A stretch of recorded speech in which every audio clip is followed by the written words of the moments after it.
Welcome to Liberebil.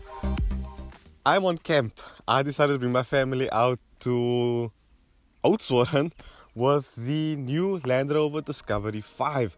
Land Rover sent me this car to use for the week, and I thought to myself, what can I do to make an interesting video? If I'm holding my iPhone in my hand, it's because I'm using this as a microphone. I didn't bring any equipment with because we were completely packed. So this was for me to check all the car's strengths and weaknesses. The biggest strength, which I'm going to show you now, sorry for turning my back towards you, is under the passenger side door. This is a powerhouse. It's a 3-liter turbocharged diesel V6 engine, and it produces 190 kilowatt and 600 newton meters of torque. My dad and I hooked up the trailer at home, and when I drove to Oudtshoorn, I asked him, did we forget the trailer at home? The throttle felt exactly the same. We had 6 people inside this car. It hills, strong inclines, twisty mountain roads. This engine overcomes it easy peasy. You don't even have to floor the throttle. You merely just breathe into it. The thing just lifts its nose and goes. I'd recommend the 3-liter TDV6. I'm not too sure what the 2-liter Ingenium is like, but I recommend this engine. It sounds good. I'm sure with a bit of a spicy exhaust, it's going to sound pretty insane. Now, let's get on to something a little bit more controversial. Not too controversial, but yeah. This specific Land Rover Discovery is priced just over 1.2 million. And when you select the 3-liter TDV6 engine, you push that price just over 1.25 million. And it's a lot of money. But you do get a hell of a lot of car. This is the SE spec.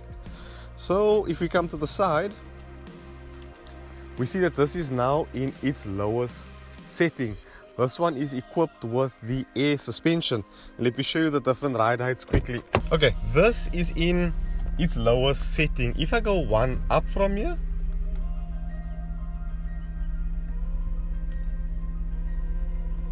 this is normal height. And if you go one further up from here, it's going really high. And as you can probably see, and this was at really high ground clearance now. So you can cover rocks, and you can even, your approach angle can be a lot sharper because you won't mount the car in the center. The wheels over here are also mounted as close as possible to the front of the car, so your approach can also be nice and sharp. Okay, you get this super bright LCD screen here in front of you. You can actually customize this. So when I say, I'm going to show you guys over here. If I click the menu button, look at this, what happens to this key. It jumps to a new set of patterns, and now I can use the same key to control that over there. I'm going to go to display, and I'm going to say display layout. Look how easy is this. And I can say a 2 dial. And then we get that. And then I can say a full map. And then we get that. Look how cool is that.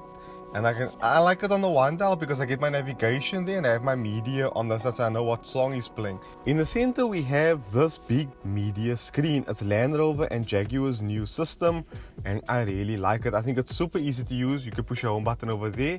You get to different pages like a normal Android phone. You can click that and you can swipe right. Now you can see your eco data, Apple CarPlay, live cameras. I can actually open the cameras and see what's going on behind me. I can have the cameras open up actually all the time, so my dad and I could actually monitor the trailer that we attached to the back. You also have navigation. With this unit, you have obviously your Bluetooth connectivity, you have your media, sipping my pain just like so my brother can show you that on the door, but we have a Meridian audio system in here. And it looks like it's got some subwoofers down low, a mid-range tweeter on top in the door, and a beautiful tweeter. It looks like an aluminium tweeter right on top. The result is some of the most beautiful sound I've ever heard inside a car.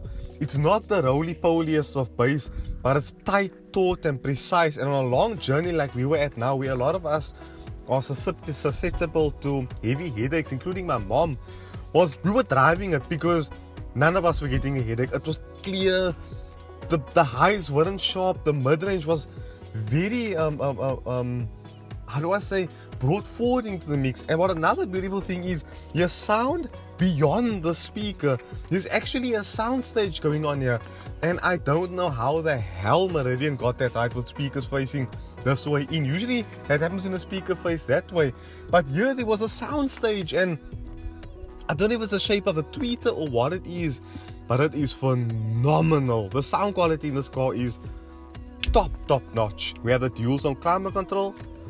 The numbers, the temperature is inside the dial. You just rotate the dial and it will change either side. I have it on sync, so both sides is going to change. This is dual zone climate control. Below this is the gear select system. If you push the start button, the thing will rise up and you can go to the different driving modes. If you want to go into sport, you push down on the knob and then to sport. So that's really cool. You switch the car off again. Oh. Before we switch the car off, I'll just show you this knob over here.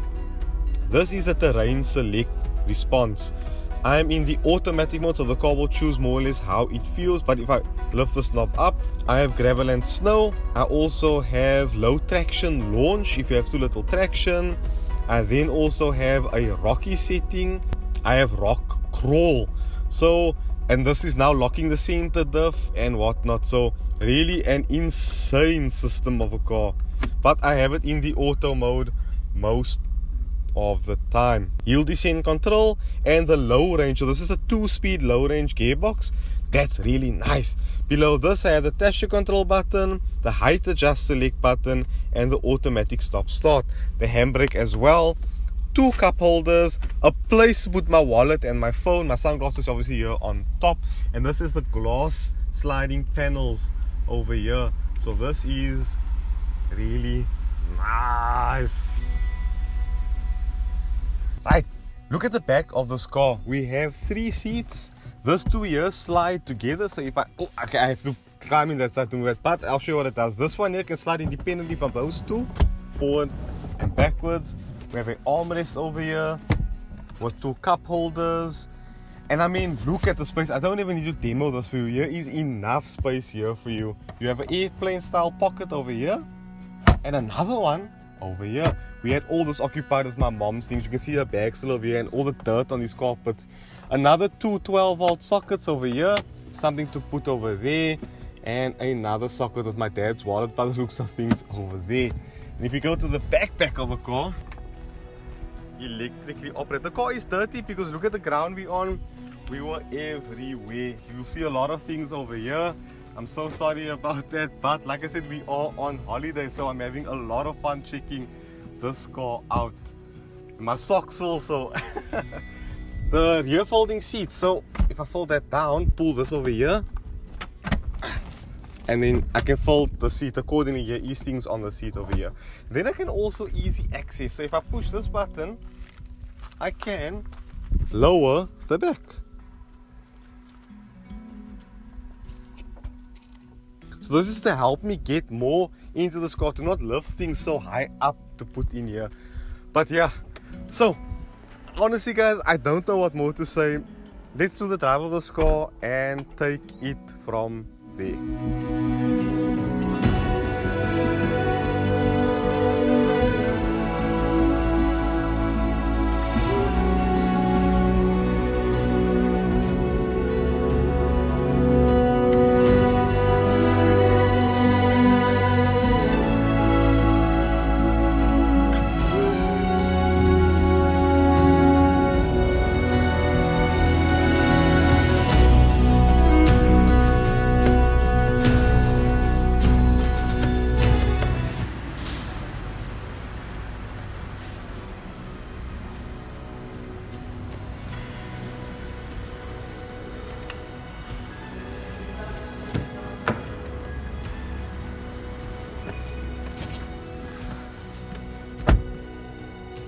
Okay, so what you saw there, I didn't actually need the key to climb into the car. I just needed to pull the door handle and the car would unlock.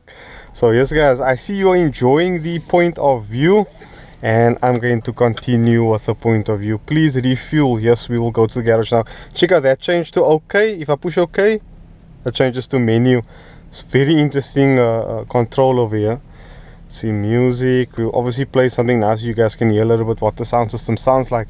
So the reason why I'm in this little car park is because I'm going to show you guys how difficult or how easy this car is to maneuver in a tight space. This is Cavendish Square car park, so it is a bit tight.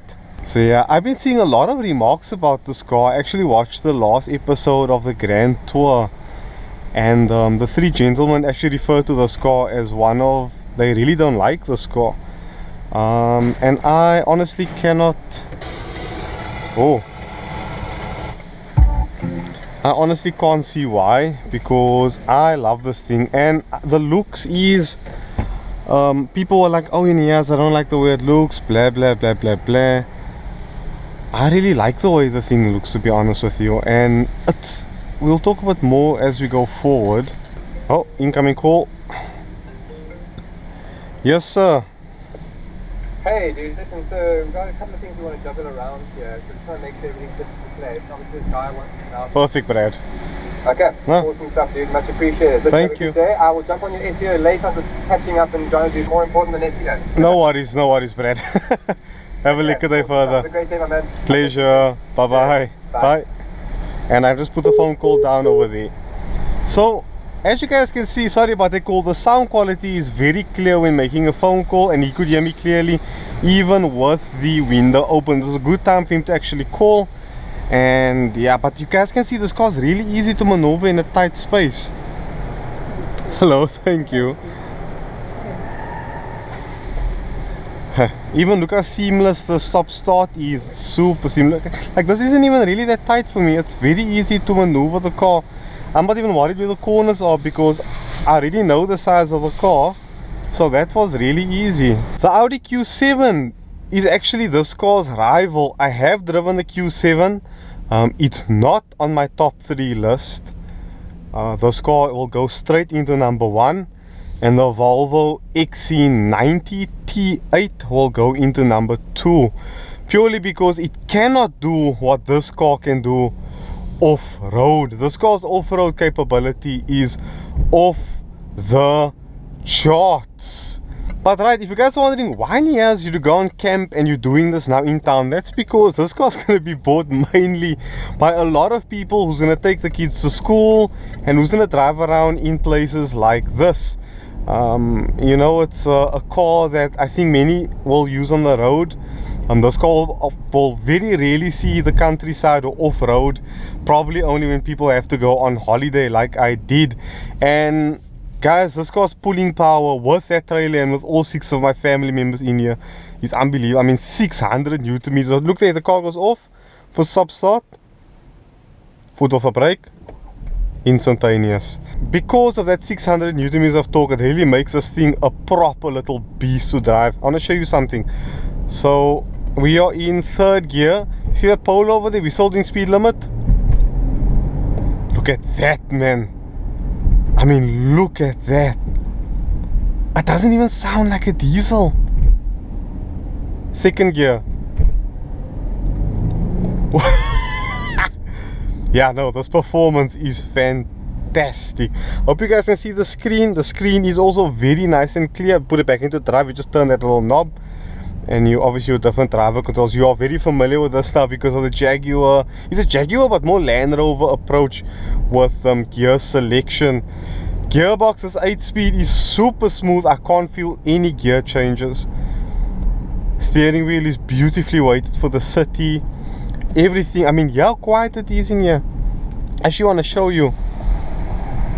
I don't know if you can see this, but look how thick is this glass. The glass is so thick, and when you close this window, it's dead quiet. And the ride is so opulent, and I think that is the word here, ladies and gentlemen, that I keep thinking of, is how opulent this ride is.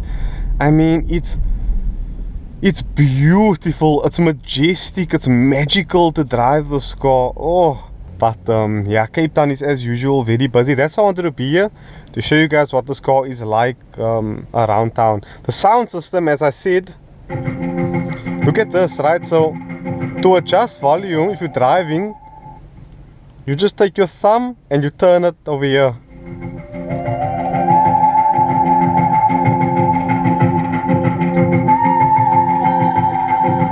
Yeah, and the sound quality is phenomenal. If you want to know, that was lane 8, Stir Me Up. Really good song. I mean, oh, oh.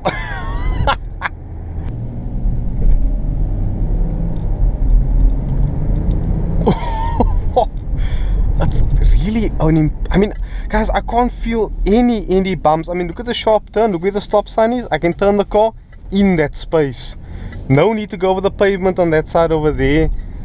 It's just, oh, what a machine this is. Oh, look at that one.